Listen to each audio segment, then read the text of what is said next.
Canal कॉफ, जिसे infectious ट्रेकियोब्रोंकाइटिस भी कहा जाता है, एक कंटेजियस डिजीज है जो डॉग्स को अफेक्ट करती है। ये डिजीज अक्यूट या क्रोनिक हो सकती है और मेनली ट्रेकिया और ब्रोंकाई में इन्फ्लेमेशन कॉज करती है।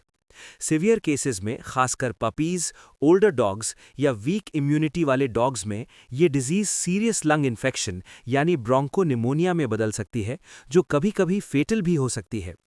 ये डिजीज उन जगहों पर बहुत रैपिडली स्प्रेड होती है जहां डॉग्स एक दूसरे के पास रहते हैं, जैसे कैनल्स, हॉस्पिटल्स या डॉग शोज।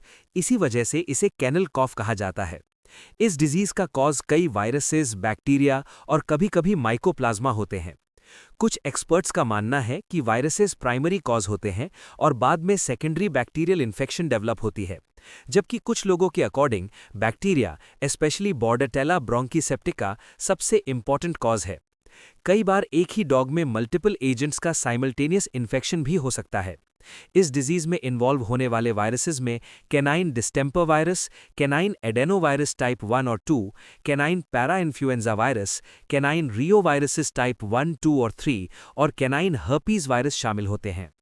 बैक्टीरियल एजेंट्स में सबसे मेन बॉर्डेटेला ब्रोंकीसेप्टिका होता है और इसके अलावा स्यूडोमोनास स्पीशीज, ई कोलाई और क्लेब्सिएला निमोनिया भी इन्वॉल्व हो सकते हैं। माइकोप्लाज्मा का रोल अभी तक कंप्लीटली क्लियर नहीं है। डॉग्स ज़्यादा इजीली सिक हो जाते हैं जब उनमें स्ट्रेस हो या वो कोल्ड ड्राफ्ट्स, हाई ह्यूमिडिटी या किसी और हार्श एनवायरमेंटल कंडीशंस के कांटेक्ट में आते हैं। कैनल कॉफ वर्ल्ड वाइड पाया जाता है और ऑल एज ग्रुप्स के डॉग्स को अफेक्ट कर सकता है। डिजीज की सिवियरिटी इस बात पर डिपेंड करती है कि कौन सा पैथोजन या पैथोजेंस का कॉम्बिनेशन इन्वॉल्व है। ये डिजीज मेनली एयरबॉर्न ड्रॉपलेट्स के थ्रू स्प्रेड होती है, इसलिए कॉफिंग या स्नीजिंग डॉग्स आसपास के हेल्दी डॉग्स को ईजिली इन्फेक्ट कर सकते हैं। इसके अलावा ये डिजीज डायरेक्ट कॉन्टैक्ट के थ्रू या कंटामिनेटेड ऑब्जेक्ट्स जैसे फूड बोल्स, बेडिंग या दूसरे आइटम्स के थ्रू भी स्प्रेड हो सकती है।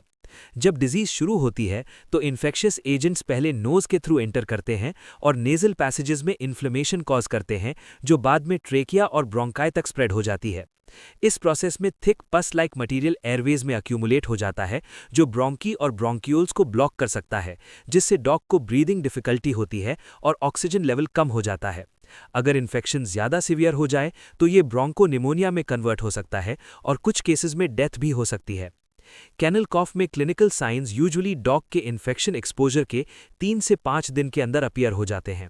सबसे पहले डॉग में वाटरी नेजल डिस्चार्ज होता है, जो बाद में थिक और पस लाइक डिस्चार्ज में कन्वर्ट हो जाता है।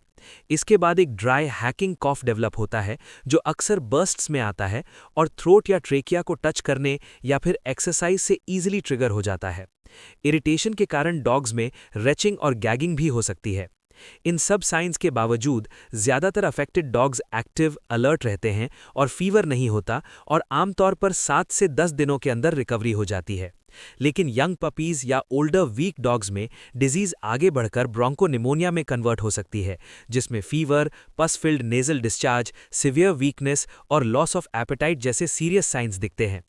Diagnosis of kennel cough mainly clinical signs observe करने और ये जानकारी होने पर बेस्ड होता है कि डॉग रिसेंटली किसी इन्फेक्टेड डॉग के कांटेक्ट में आया था या नहीं। डिजीज को कंफर्म करने के लिए नेजल स्वॉब्स या ट्रेकियल वॉशिंग्स के थ्रू पॉजिटिव एजेंट को आइसोलेट और आइडेंटिफाई किया जाता है लेबोरेटरी में। ज़्यादातर डॉग्स किसी भी ट्रीटमेंट के बिना लगभग 1 हफ्ते में रिकवर हो जाते हैं, लेकिन अगर डिजीज लंबी चलती है तो ट्रीटमेंट नेसेसरी हो जाता है। ऐसे केसेस में कॉमनली एंटीबायोटिक्स जैसे जेंटामाइसिन, कैनामाइसिन, क्लोरिमफेनिकॉल, टेट्रासाइक्लिन्स या सल्फामेथोप्रिम कॉम्बिनेशंस यूज किए जाते हैं, लेकिन सिर्फ इंजेक्शन देना सफिशिएंट नहीं होता, क्योंकि एयरवेज में ड्रग कॉन्सेंट्रेशन काफ़ी कम हो सकती है। इसलिए एंटीबायोटिक्स को इंजेक्शन या ओरल रूट के साथ साथ डायरेक्टली ट्रेकिया में या एरोसॉल फॉर्म में नेबुलाइजेशन के थ्रू भी दिया जाता है। फॉर एग्जाम्पल, जेंटामाइसिन या कैनामाइसिन इंजेक्शन के रूप में 5 से 10 mg पर kg body weight twice daily for 10 to 14 days दिया जा सकता है, या फिर एरोसॉल फॉर्म में वंस या ट्वाइस डेली कुछ दिनों तक। एयरवेज की इन्फ्लेमेशन कम करने के लिए कॉर्टिकोस्टेरॉइड्स जैसे डेक्सामेथासोन या बेटामेथासोन, एंटीबायोटिक्स के साथ एरोसॉल, इंट्राट्रेकियल इंजेक्शन या फिर ओरल या इंजेक्टेबल रूट से 0.5 से 1 mg पर kg के डोज में 2 हफ्ते तक दिए जा सकते हैं। ब्रोंकोडायलेटर्स जैसे डेरिफाइलिन एयरवेज को ओपन करने में मदद करते हैं और एक्सपेक्टोरेंट्स जैसे पिरिटन या कॉरिक्स कॉफ सिरप लंग्स से म्यूकस क्लियर करने में मदद करते हैं। कॉफ सप्रेसेंट्स जैसे डेक्स्ट्रोमेथॉर्फिन या ब्यूटॉरफेनल सिर्फ तब यूज किए जाते हैं जब कॉफ परसिस्टेंट, नॉन प्रोडक्टिव हो या डॉग की स्लीप डिस्टर्ब कर रही हो। कैनल कॉफ प्रिवेंशन के लिए कैनल्स को क्लीन, वेल वेंटिलेटेड और डिसइंफेक्टेड रखना जरूरी है। हेल्दी डॉग्स को कैनाइन वायरल वैक्सीन्स के साथ साथ बॉर्डेटेला ब्रोंकीसेप्टिका के किल्ड या लाइव अविरुलेंट स्ट्रेन से वैक्सीनेट करना चाहिए। ये वैक्सीन्स डिजीज की सिवियरिटी कम करते हैं लेकिन इन्फेक्शन को कंप्लीटली प्रिवेंट नहीं कर पाते। इंट्रानेजल वैक्सीन्स नर्सिंग पपीज को वीनिंग से पहले भी दिए जा सकते हैं क्योंकि मैटरनल एंटीबॉडीज इन वैक्सीन्स के इफेक्ट को डिस्टर्ब नहीं करती।